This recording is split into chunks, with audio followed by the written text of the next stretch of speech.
ساحل خان عرب شریف سے انہوں نے سوال کیا ہے کہ اگر طاری صاحب کہتے ہیں کہ سرکار اعلی حضرت اور حضور مفتی اعظم ہند کا ویڈیو کے عدم جواز پر کوئی فتویٰ نہیں ہے،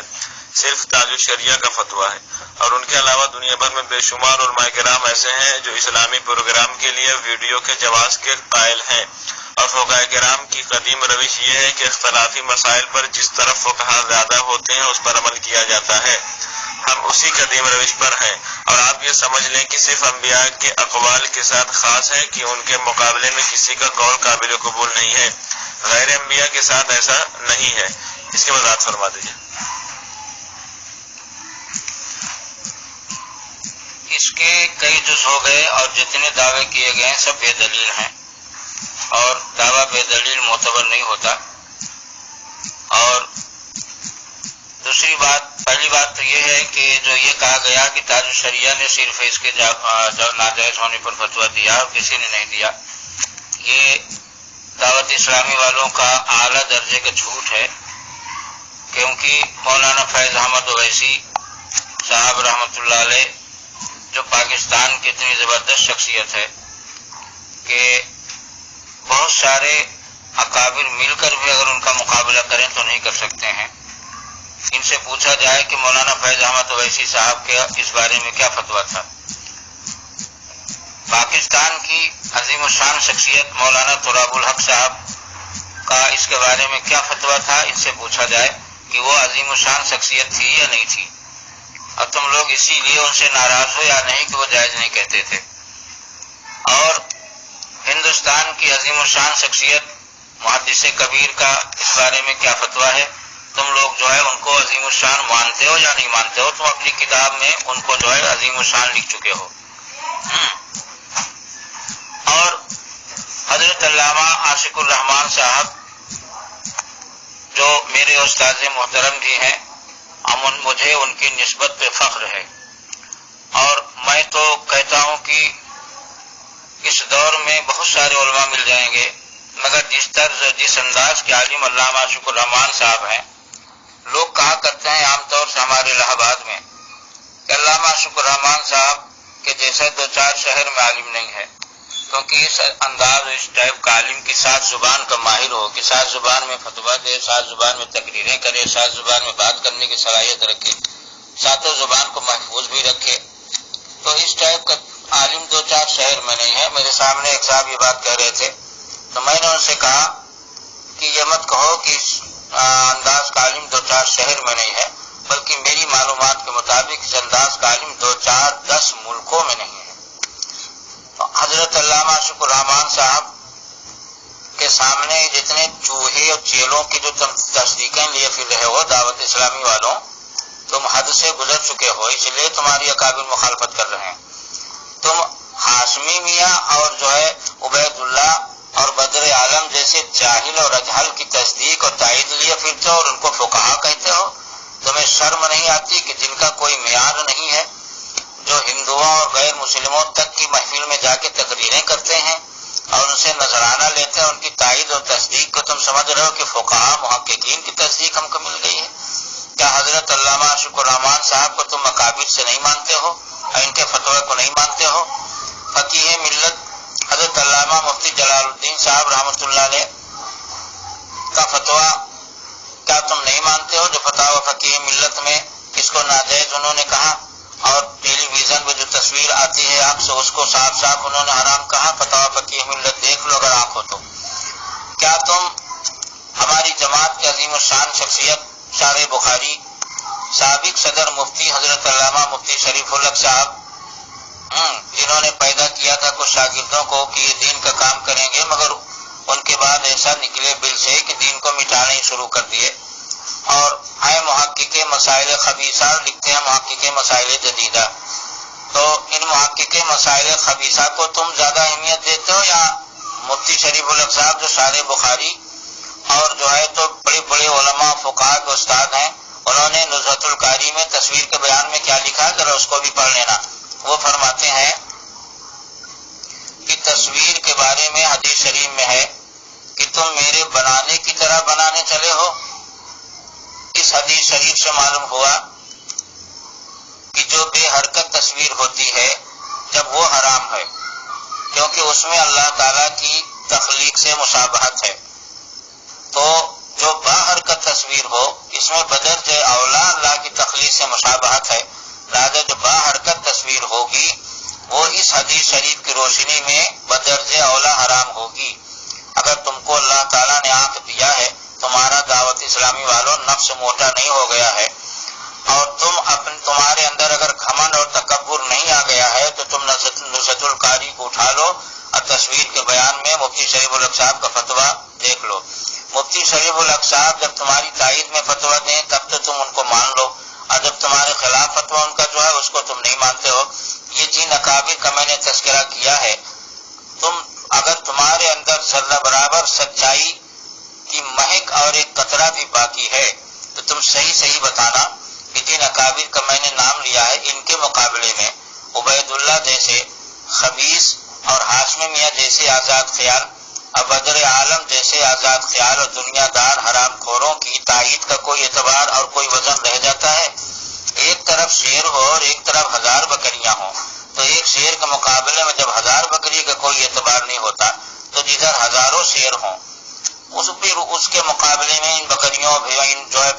بھیڑوں کی کیا اوقات اور کیا حیثیت رہ جاتی ہے. اور تمہارا جو یہ کہنا ہے کہ اکثر علماء جدھر ہوں، پہلی بات تو میں نے بتا دیا کہ تم جن کو علماء کہہ رہے ہو یہ تمہاری جہالت ہے، وہ علماء نہیں ہے،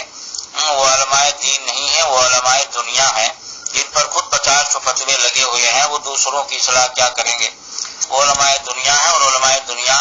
کا فقہی مسائل میں کوئی اعتبار نہیں ہوتا. فقہی مسائل میں ان علماء کا اعتبار ہوتا جو فقہ اور اصول فقہ کے ماہر ہوتے ہیں. شرح عقود رسم المفتی میں حضرت علامہ شامی رحمۃ اللہ علیہ نے صاف شرح فرما دی ہے کہ اعتبار قوت دلیل کا ہوگا. جس طرف دلیل مضبوط ہوگی اس کے مطابق فتویٰ راجح ہوگا، اور اس پر بار بار دلیل دی جا چکی. اور ابھی بھی میں نے ایک حدیث شریف نصرت القاری کے حوالے سے پیش کیا کہ حضور صلی اللہ علیہ وسلم فرماتے ہیں کہ اللہ تعالیٰ فرماتا ہے کہ تم میرے بنانے کی طرح بنانے چلے ہو. دنیا جانتی ہے کہ بے جان تصویر میں اللہ تعالیٰ کے بنانے سے مشابہت کم ہے، اور بے حرکت میں اور با حرکت تصویر میں اللہ تعالیٰ کے بنانے سے مشابہت زیادہ ہے. اور جب مفہوم کسی بھی چیز کا جس چیز میں پایا جائے وہ چیز حرام ہو تو جس میں وہ مفہوم زیادہ پایا جائے وہ بدرجہ اولا حرام ہوگی. چھوٹی سی کتاب اصول فقہ کی مدرسوں میں چلتی ہے، اصول الشاسی میں بھی اس کی مثال موجود ہے کہ چوری کا مفہوم اور معنی چوری میں پایا جاتا ہے تو ہاتھ کٹنا جو ہے اس کے ذریعے ہاتھ کاٹا جاتا ہے، اور یہ مفہوم چونکہ جیب کاٹنے میں زیادہ جیب کترے کے اندر پایا جاتا ہے، لہذا اس کا ہاتھ بدرجہ اولا کاٹا جائے گا. اصول الشاسی میں جہاں پر اس کی بحث ہے اٹھا کر دیکھ لو. اور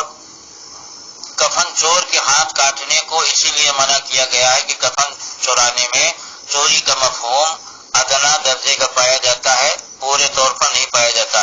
یہ اصول فقہ کا قاعدہ ہے کہ جس چیز کا مفہوم جس میں پایا جائے گا اس کا حکم لگے گا، اور وہی مفہوم اگر دوسری چیز میں اس سے زیادہ پایا جاتا ہے تو اس پر وہ حکم بدرجہ اولا لگے گا. ہماری اس دلیل کو اگر تمہارے اندر ہمت ہے تو تم اس دلیل کا جواب دو کہ جب بے حرکت تصویر حرام ہے کہ سرکار فرماتے ہیں انا اشد الناس عذابا یوم القیامت المصورون، کہ سب سے زیادہ سخت عذاب قیامت کے دن اسے ہوگا جو تصویر بنائے. تو جب تصویر بے حرکت کے لیے یہ حکم ہے، حالانکہ تصویر تو یہاں پر مطلق ہے، با حرکت اور بے حرکت کی کوئی تخصیص نہیں ہے. اور اعلیٰ حضرت امام اہل سنت علیہ السلام فتاوی اور رضویہ میں جگہ جگہ فرماتے ہیں کہ نصوص اپنے اطلاق اور عموم پر رہیں گے، ان کو بے دلیل مخصوص اور مقید نہیں کیا جا سکتا. پھر بھی اگر تم کسی قرینے سے مقید کرتے ہو تو میں کہتا ہوں دوسری حدیث شریف موجود ہے کہ اللہ تعالیٰ فرماتا تم میرے بنانے کی طرح بنانے چلے ہو. تو جب تصویر کا مفہوم جو ہے تو اس لیے تصویر کو ناجائز کہا گیا کہ اللہ تعالیٰ کی تخلیق سے مشابہت ہے. تو باہر کا تصویر جو ہوگی اس میں بدرجہ والا مشابہت ہوگی، تو ظاہر سی بات وہ بدرجہ والا حرام ہوگا. اتنے دلائل اتنے بڑے بڑے اکابر کی جو ہے تو تصدیق اور تحقیق کا کوئی وزن نہیں ہے، اور تم عبید اللہ اور ہاشمی اور بدر عالم جیسے جاہلوں کی تصدیق لیے پھر رہے ہو اور کہتے ہو کہ اکثر علماء نے جو ہے تو کر دیا ہے. تم کو اتنی بھی تمیز نہیں کہ جب اختلافی مسئلہ ہوتا ہے تو اس میں فیصلہ قوت دلیل پر ہوتا ہے کہ جدھر کی دلیل مضبوط ہوگی قوی ہوگی تو اس کے مطابق فیصلہ ہوگا. اور تمہارا یہ سوال کہ انبیاء کرام کے ساتھ یہ خاص ہے کہ ان کے علاوہ کسی کا قول جو ہے قابل قبول نہیں ہے، ہاں واجب العمل نہیں ہے. تم اتنے بڑے جاہل ہو اور تم کو جب جاہل کہا جاتا ہے تو برا بھی لگتا ہے اور جہالت بھی کرتے ہو. تم اچھی طرح یاد رکھو کہ انبیاء کرام کا بے شک قول واجب العمل ہے اور قابل قبول ہے اور ان کی مخالفت جائز نہیں ہے. مگر شامی شریف کے حوالے سے ابھی کل میں نے جو ہے جواب دیا کہ شامی شریف کے مقدمہ میں اور جو ہے تو شرح عقود رسم المفتی میں بھی یہ قاعدہ موجود ہے کہ راجح کے خلاف جو قول راجح اور قوی دلیل کے مطابق ہو اس پر عمل واجب ہے اور اس کے خلاف فتویٰ دینا اور حکم دینا حرام اور خرق اجماع اور جہالت ہے. ایسا شخص بدبخت اور جاہل ہے. تو کیا علامہ شامی کو بھی کہو گے کہ علامہ شامی رحمۃ اللہ علیہ نے جو ہے تو علماء کو نبی بنا دیا؟ پھر ہم یہ پوچھتے ہیں کہ تم کہتے ہو کہ کیا فلاں جو ہے تو عالم صاحب مثلا تاج الشریعہ یا فلاں عالم جو ہے کیا نبی ہیں؟ کہا کہ ان کی مخالفت نہیں ہو سکتی. تو یہ تمہارے تو اسی جواب میں تمہارے اعتراض کا جواب موجود ہے. تم کہتے ہو تاج الشریعہ نبی ہیں، کہا کہ ان کی مخالفت نہیں ہو سکتی، صرف نبی کے قول کی مخالفت نہیں ہوتی. اب میں پوچھتا ہوں کہ مولانا الیاس قادری جو ہے نبی ہیں، کہا کہ ان کے قول کی مخالفت نہیں ہو سکتی، کہ انہوں نے جائز کہہ دیا تب اس کے خلاف کچھ نہیں ہو سکتا. پہلی بات. دوسری بات یہ کہ الیاس قادری صاحب نے تو کتاب لکھا تھا اور اس میں صاف صاف انہوں نے کہا کہ ہم نے ضرورتاً اس کی اجازت دی ہے اور بلا ضرورت ہم آج بھی اس کو ناجائز مانتے ہیں. ان کی کتاب موجود ہے، دیکھ لو. اپنا لکھا اگر بھول گئے ہو تو پھر سے حافظہ تازہ کر لو. اس میں صاف صاف لکھا ہے کہ ہم نے ناجائز جو ہے تو کیا مانتے ہیں آج بھی، جہاں ضرورت ہو وہاں پر ہم رخصت دیتے ہیں. اب ہم دعوتی اسلامی والوں سے پوچھتے ہیں کہ یہ جو مسجدوں میں ہم کو معتبر ذرائع سے معلوم ہے، خود ہمارے الہ آباد میں بھی ایسا ہوا ہے کہ تم مسجدوں میں جو ٹیلی ویژن رکھ کر دکھاتے ہو مسجد میں دکھانے کی کیا ضرورت ہے؟ تم کو اتنی بھی تمیز نہیں کہ بہار شریعت کے چوتھے حصے میں ہے کہ ضرورت اسے کہتے ہیں جس کے بغیر کوئی چارہ اور کوئی صورت نہ ہو. تو کیا مسجد میں ٹیلی ویژن نہیں دکھایا جائے گا تو مر جاؤ گے اس کے بغیر، اور ضرورت جو ہے تو وہاں متحقق ہو گئی. اس کے علاوہ تم دیدار اتار کا پروگرام کرتے ہو اور الیاس قادری صاحب کی زیارت کرواتے ہو، اس میں کون سی ضرورت ہے؟ کیا اس کے بغیر کوئی چارہ نہیں ہے؟ اور اس کے بعد تصویریں جب اس پر آتی ہیں تو اس کو چومتے ہو چاٹتے ہو، کیا اس کی یہ چومنا چاٹنا اس کی بھی ضرورت ہے؟ پھر اس کے علاوہ تم نے کہا تھا ضرورتاً جو ہے ہم نے اجازت دی ہے الاسباب والنظائر اور جو ہے شرح عقود رسم المفتی اور اصول کی جو ہے تو توضیح تلویح وغیرہ جو بڑی بڑی کتابیں ہیں اس میں دیکھ لو قاعدہ موجود ہے الضرورت تو تقدر بقدرها، ضرورت بقدر ضرورت ہی جائز رہتی ہے. یعنی جیسے اس میں جیسے ہی تعدی اور زیادتی ہوئی ویسے ہی وہ چیز ناجائز ہوگی. مثلا کسی چیز کی ضرورت ہے، مجبوری ہے کہ اس کے بغیر کام نہیں چل رہا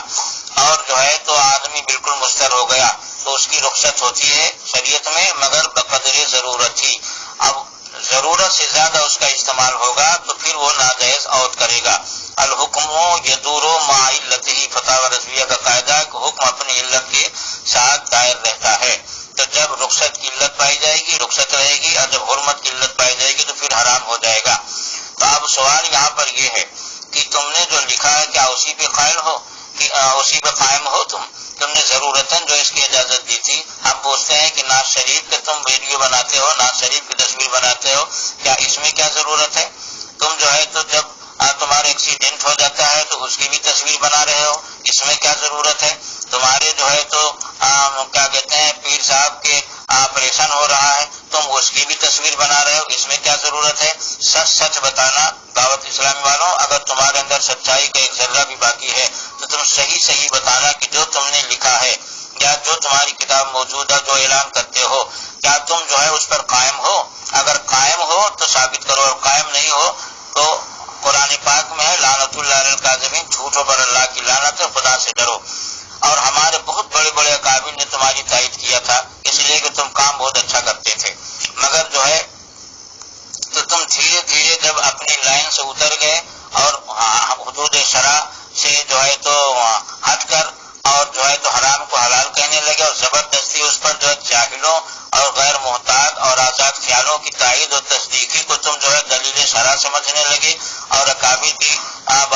ماننے کے بجائے ان کی گستاخی شروع کر دیے، تو ہمارے بڑے بڑے اکابر نے اپنے تاثرات اور تاثرات سے اور اپنی تائیدات سے رجوع کر لیا۔ تم ہماری بھی ایک ریکارڈنگ جو ہے بار بار سناتے ہو، حالانکہ وہ ریکارڈنگ بہت پہلے کی ہے، اور میں آج اس بات کا اعلان کرتا ہوں کہ دعوت اسلامی والے حدود شرع سے ہٹ گئے اور تصویر میں اتنا زیادہ غلو کر گئے ہیں کہ ان کی تائید اور ان کے حق میں تاثر دینا جائز نہیں ہے۔ انہوں نے لکھا تھا کہ ہم ضرورتاً جو ہے تو اس کو جائز کہتے ہیں، حالانکہ ضرورت بھی نہیں پائی جاتی تھی،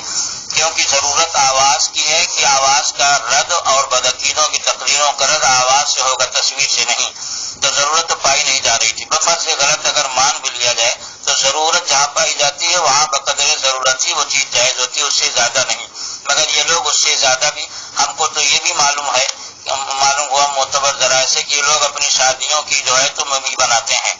اور جو ہے تو اس پر جب کوئی اعتراض کرتا ہے تو کہتے ہیں حضرت صاحب نے جائز کہا ہے، حالانکہ جو ہے تو وہ جائز نہیں کہے ہیں، بلکہ انہوں نے لکھا ہے صاحب وہ کتاب بھی میرے پاس موجود ہے اور میں نے اس کو پڑھا ہے کہ ضرورت میں نے جائز کہا ہے۔ جس کو تم کل شیطان کہتے تھے اور ہاتھ اٹھواتے تھے کہ اس کو چوراہے پر رکھ کر ڈھیلا مارو، کہو کہ ہم شیطان کو ڈھیلا مار رہے ہیں، آج وہی شیطان فیضان کیسے بن گیا؟ اسی شیطان کو فیضان کہتے۔ تو خلاصہ یہ کہ یہ لوگ جو ہے تو حد سے گزر گئے ہیں اور تصویر کے معاملے میں اتنا زیادہ غلو کر چکے ہیں کہ جو ہے تو ضرورت کا سہارا لے کے غیر ضروری مقامات پر اعلان اس کا استعمال ہو رہا ہے۔ تجربہ شاہد ہے، معتبر ذرائع سے یہ سب باتیں معلوم ہوئیں، لہٰذا ہم نے ان لوگوں کی جو پہلے تائید کیا تھا، میں اپنی اس تائید سے رجوع کرتا ہوں، ایسے پہلے بھی رجوع کر چکا ہوں، اور ہماری تائید پچھلی تائید کو یہ لوگ استعمال کر ناجائز استعمال نہ کریں۔ دعوت اسلامی والے جب تک اپنی اصلاح کر کے اور راہ راست